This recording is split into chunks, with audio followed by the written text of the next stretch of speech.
I filled it in. No time for that doubt, they counted me out, I'm getting it in, yeah. No time for no loss, I'm paying the cost, I'm in it to win, yeah. Refuse, mine, it can't be diffused. If you ain't thinking the same, then we playing by different rules.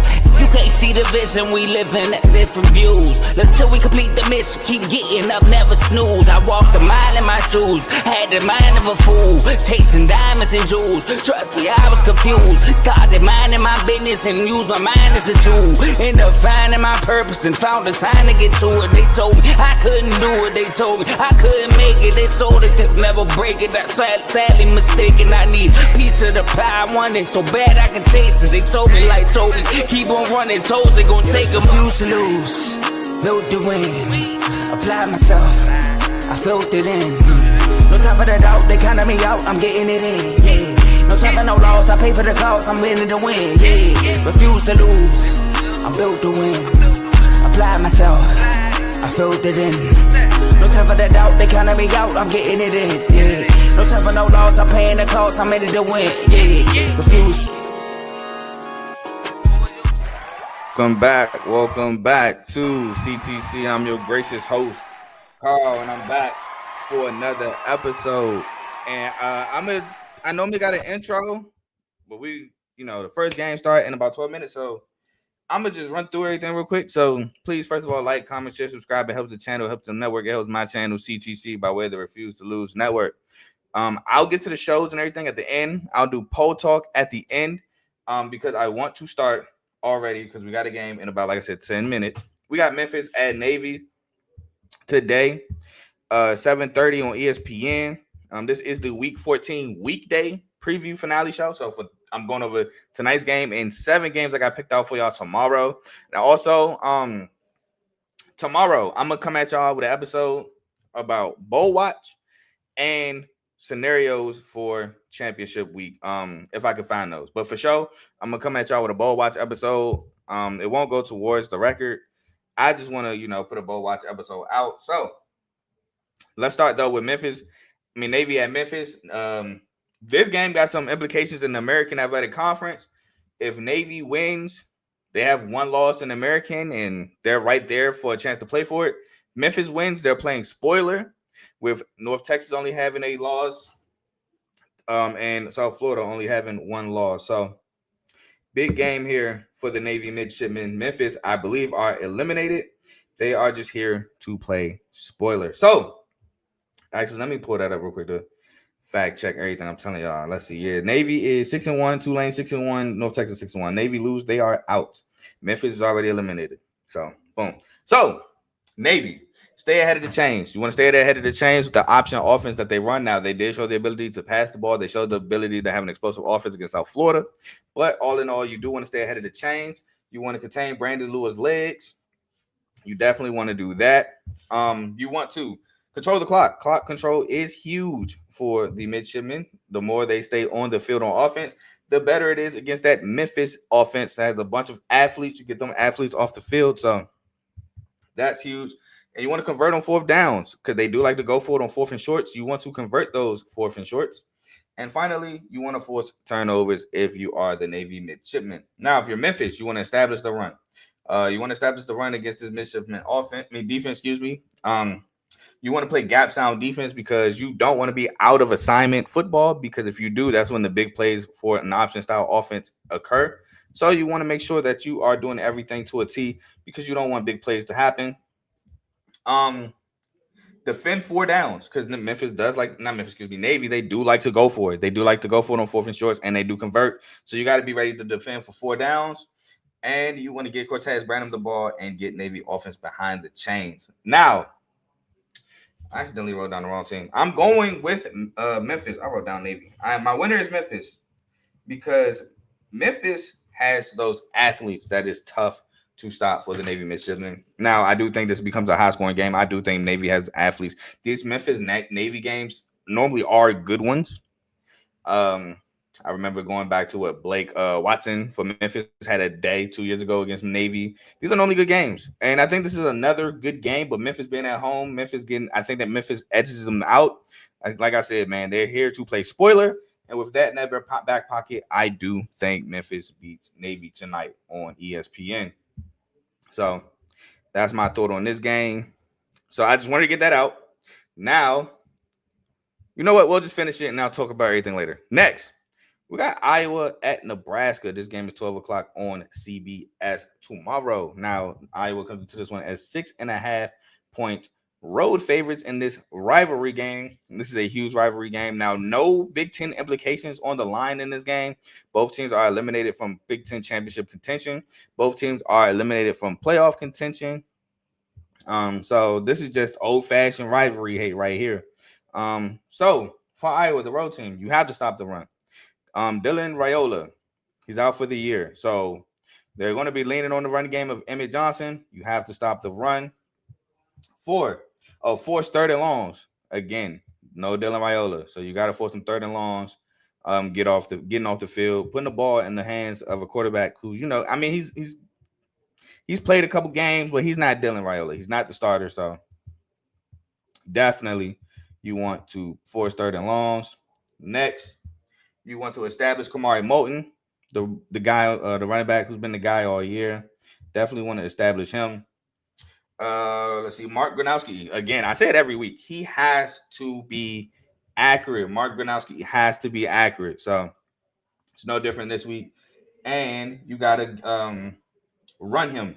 You still got to run Gronowski. Yes, he got to be accurate and all that, but you still got to be able to use his legs and everything like that to add that extra dimension to your offense. Now, for Nebraska, you got to establish Emmett Johnson. Emmett Johnson has been your bell cow all year. He's the bread and butter, especially for the backup. You got to force third and longs as well. Again, that forces Gronowski to throw the football, which does work in your favor. Got to get off the field on third downs, establish Emmett Johnson, and contain Mark Gronowski's legs. But overall, you got to stop the run. Nebraska has been terrible these last few weeks in stopping the run. USC was able to run the football on them. I just had this in my head. Penn State was able to run the ball on them. And Iowa loves to run the football. So Iowa for sure is going to try to run at them. And for that reason, that's why I'm picking Iowa. Last year, Nebraska did a great job containing the Iowa offense. But what happened? Caleb Johnson, late game, broke the game open. They scored, and they won the ball game. This year, I think Kamari Moulton, Patterson, those guys, Deshaun Patterson, I think that they break the game open running the football, which has been Nebraska's Achilles heel all year. So I'm taking Iowa again in this matchup to win the ball game. I don't know if it'll be close. I'm going to say it may be close just because of the rivalry factor and everything.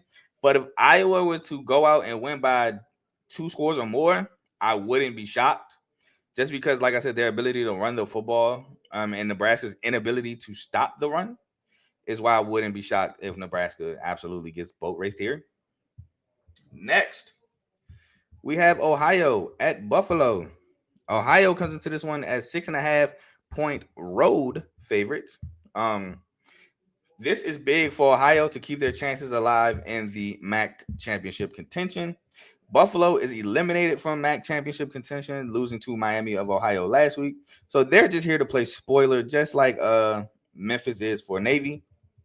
So Ohio's for sure is going to get Buffalo's best shot. Now, for Ohio, you got to run Parker Navarro. He has been the key for the Ohio Bobcats offense for the past 2 years. Establish Seal Bangarua. He's coming off the performance the last 2 weeks. He's definitely also the key to the Ohio offense. Forced turnovers. Buffalo in their last 2 games have been turning the ball over like crazy, and that's why they've been losing. So Ohio has to do the same, and they do have a defense that can become really good at times. Get Chase Hendricks the ball and stop Al-Jay Henderson, the running back, possibly best player on the Buffalo offense. Now, for Buffalo, you got to contain Parker Navarro's legs. That is going to be huge. You got to contain the legs of Parker Navarro. Where am I at? Protect the football. Stop turning the ball over. That has been key for, like I said, that's been key in the losses that Buffalo has been taking the last couple of weeks. Give Victor Snow and Nate McMillan the football. Stop saying Sia Bangura and go off the field on third downs. But my winner Going with Ohio to stay alive for a chance at the MAC championship, man. They have, without a doubt, not been playing their best football of late. They haven't. I will not lie to you. The loss to Western Michigan was bad. If they didn't lose that game, they would have possibly, they would control their own destiny here. Which is why Western Michigan, excuse me, control their own destiny and won against Eastern on Tuesday and punched their ticket to the MAC championship at Ford Field on next week. I think Ohio wins. And then is winning. Hopefully you're in, but Buffalo just been turning the ball over too much. I think Ohio's going to be able to run over them, and I just see Ohio winning this game fairly easily. So give me Ohio to beat Buffalo. We move on to a neutral site game, huge rivalry, clean old-fashioned hate. Georgia at Georgia Tech. Well, Georgia Tech technically home team, but the game is at the Mercedes-Benz Dome in Atlanta. This game is at 3:30 on ABC. Georgia comes into this one as 14.5 point, again, road favorites, but it's at a neutral site. So 14.5 point favorites. For Georgia, you gotta just get a few stops, man. A few stops looks like that's all you need to beat Georgia Tech of late, because Georgia Tech defense has been horrendous as of late, giving up a ton of points. Just period. NC State, Boston College, Pitt, they just gave up a ton of points. Now, what I will say about the Georgia Tech defense is they did buckle down late in the basically in the second half, only giving up one touchdown in the second half. But I mean, they dug them and the offense too. Let me not get the offense off the hook. They both dug themselves into a huge hole that was tough to get out of. Next for Georgia, run Chauncey Bones and Nate Frazier, contain Haynes King, force turnovers, and keep your foot on the gas. Now, what I mean by that is I think they will go up early a lot. Do not relax. Keep your foot on the gas. Keep scoring. Do not let Georgia Tech try to come back and hang around. You keep putting up points on that scoreboard. Now, for Georgia Tech, defense has to show up like they did in the second half. You cannot allow a team as good as Georgia to score almost every possession in the first half like they did against Pitt. You got to come and show up and show out. So they're going to be huge there. No bad turnovers. That pick six was a backbreaker that Haynes King threw in that second half. If they would have scored, it would have been a one-possession game. Instead, that pick six made it a three-possession game, and that just felt like a dagger. Now, Georgia Tech was able to work themselves back into the game, but the defense, playing as much as they did, gave up a big play to Turner and basically put the game on ice. Run Haynes King, obviously there. Let Haynes King attack downfield. When Haynes King is allowed to attack downfield, big plays are there to be made. And I think they need to let him do that. And they got to score, because Georgia's going to be on the same thing. But my winner, going with the Bulldogs, man. And I trust me, I get it. Last year, a lot of people had them blowing out Tech, but we had the 8 overtime masterpiece in which Georgia was able to pull out the game at the end. I don't see that happening this year. I could have kind of saw it last year because we didn't know what Haynes King was, because Haynes King was battling through injury last year. And the week prior, he just looked like a decoy. And then that next week, he came out balling. But Georgia Tech is who they are at this point, man. The defense stinks. The offense can be very lackluster at times. And I just don't see it against this Georgia team, man. I get this Georgia team is not as good as Georgia last year, but this Georgia team has been balling, has been dominant. And I think they dominate up front against the Georgia Tech defense, and they pretty much get whatever they want on this defense. So I'm rolling with Georgia. I wouldn't be surprised if it was a blowout. May take it down to 13.5, but give me Georgia in this matchup versus Georgia Tech. Next, which, by the way, this hurts. Y'all know me. Coach Key's my guy. This hurts. But I got to be real. Next, we got San Diego State at New Mexico. Earlier in this year, I would have not have picked New Mexico to be in the running for a Mountain West Conference title. But here we are, man. New Mexico is still in the running with a chance to possibly make the championship game in the Mountain West. San Diego State definitely controls their own destiny here, with their one loss in conference being to Hawaii. Other than that, they've won every other game, 9-2 in the year. Looking for a 10-win season are the Aztecs this season. Like I said, in sole possession of first place. So if they win, they're in. New Mexico, if they win, they would be in first place, owning the tiebreaker over San Diego State. So they need to win or they are eliminated from the Mountain West contention. So Let's get into it. San Diego State. Someone has to step up in Jordan Napier's absence. He's out for the remainder of the year. He got hurt in the Boise State game. In such a rather, I don't want to say stupid, crazy fashion. I'll say that. He got hurt. So somebody got to step up at the receiver position for him. Establish Lucky Sutton. Force turnovers. I think that's going to be big in this one against New Mexico. With Jack Lane having 9 picks on the year, definitely got to force some turnovers. I think, like I said, that'll be huge. Pressure Jack Lane. At Denegal, no picks. He has 7 on the year. He only has 8 touchdowns, 7 interceptions. He got to be good. No interceptions. Now for New Mexico, get Keegan Johnson the ball. That's your playmaker. That's your big play guy. He's Jack Lane's bread and butter. Got to get him the ball. Stop the run. That's going to be huge. Force Denegal to beat you with his arm, especially missing Jordan Napier. Let's see here. I have force 3rd and longs. Protect the football. And convert on 3rd downs. What I mean is the San Diego State defense is for real. You're going to have to convert on 3rd downs. But my winner is San Diego State, man. And I get it. Long are the days where New Mexico got blown out by San Jose State. I get that. But this run game, I think, has a day against New Mexico. I really do. I do think Lucky Sutton has a really good day. This defense, I think, suffocates Jack Lane, forces a couple turnovers, gets some short field to where San Diego State can put the ball in either the end zone or score 3. And I think New Mexico has a tough time scoring against San Diego State. And I get it. They're having a great year. Again, long are the time early in the year where they got blown out by San Jose State. I just think the San Diego State defense is a little too much for this New Mexico offense, and I think that's the difference in the game. So with that being said, I am taking San Diego State to beat New Mexico. My next game, we have Boise State at Utah State. This game is 4 o'clock on CBS Friday. Boise State comes into this as 2.5-point road favorites against Utah State. Like I said, this game is 4 o'clock on CBS. Now, for Boise State, you got to establish the run. Again, there's no Maddox. So... Or Madison. I always mess up his name. There's no Madison. He's not going to be there. Max Cutforth is yet again the starting quarterback. You got to establish Sire Gaines on this running attack. You got to contain Bryson Barnes' legs, protect the football, get Max Cutforth some easy rhythm throws, and can the defense score? And I get it. No, Marion McCoy, he's out. But can this defense score to help this offense? Now, if you're Utah State, you want to run Bryson Barnes, pressure Max Cutforth. Force 3rd and longs to pressure Max Cutforth. Stop the run and get Braden Pagan the ball, your leading receiver.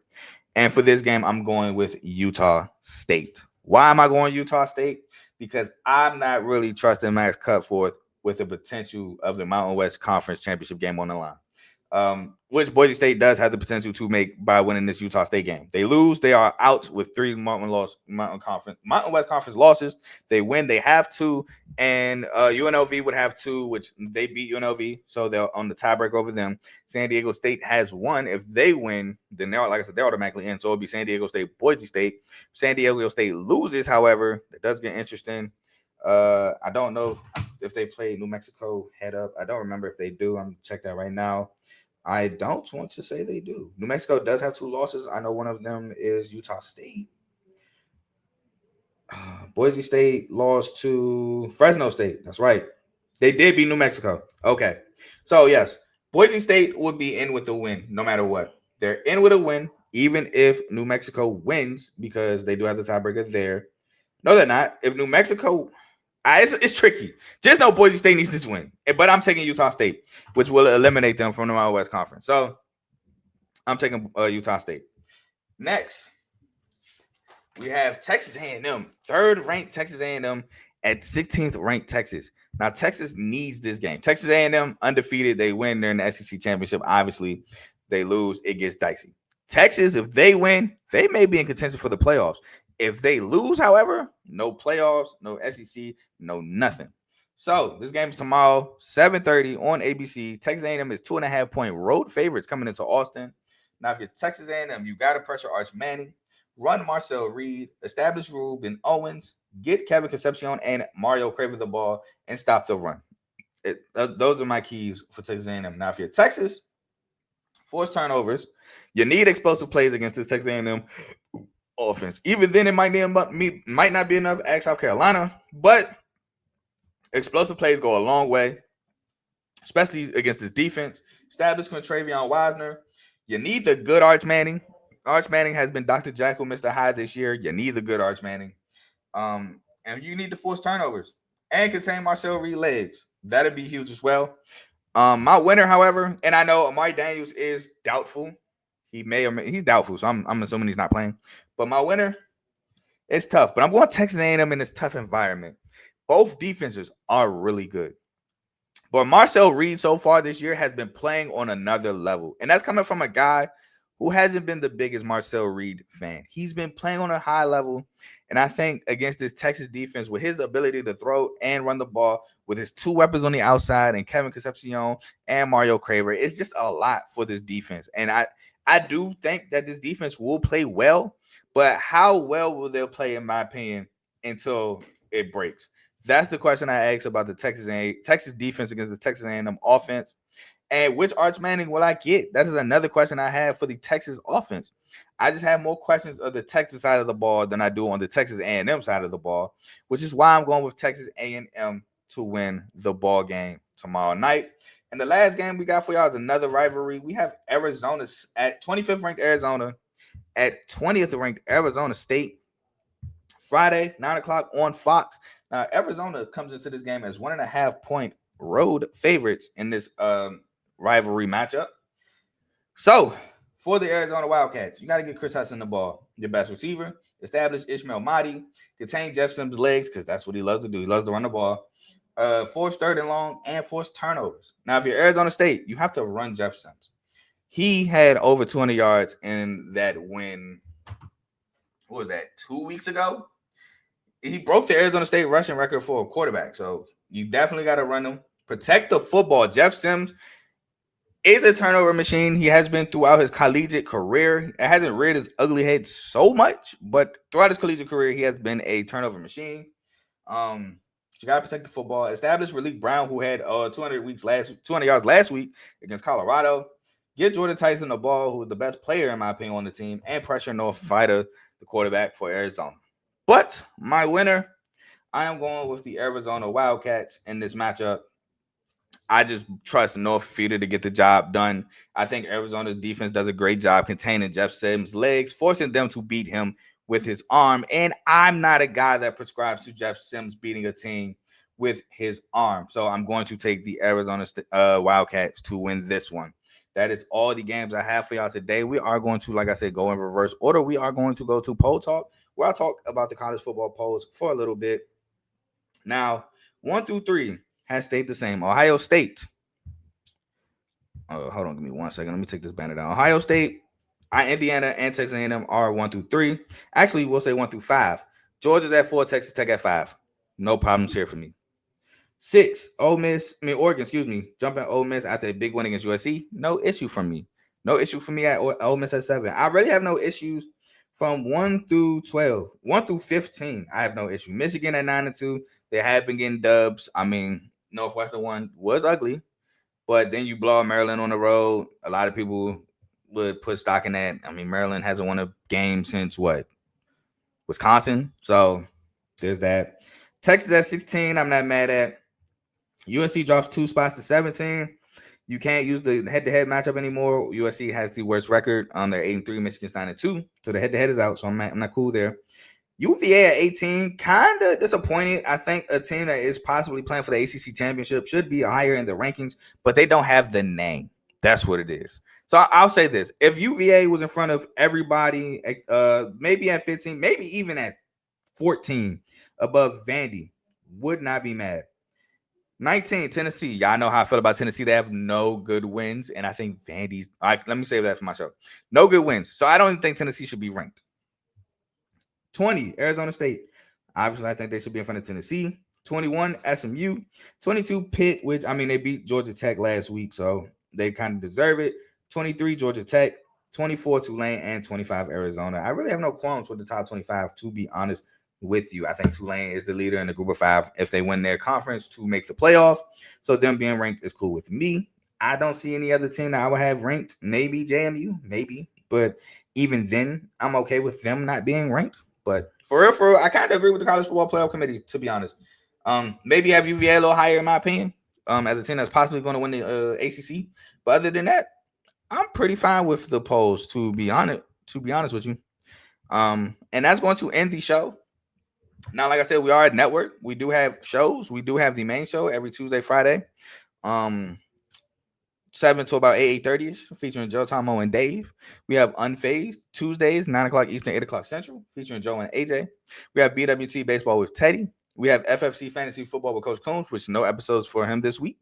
We have RBO Road Ballers Only, featuring Vaughn and BA Show. We have the highlights and lowlights of sport, Dave's Doghouse, and we have in the Red Corner boxing episodes featuring Tyreke and Tomo on Sundays. And that is all I have for y'all today. Y'all enjoy the rest of y'all Thanksgiving. I'm about to go enjoy the rest of mine. Shout out to Michigan State, beating North Carolina, remaining undefeated today. Great win. Shout out Jeremy Fears, obvious player of the game in this one. But like I said, I'm gone, y'all. Hopefully my Ravens can get the dub. Peace.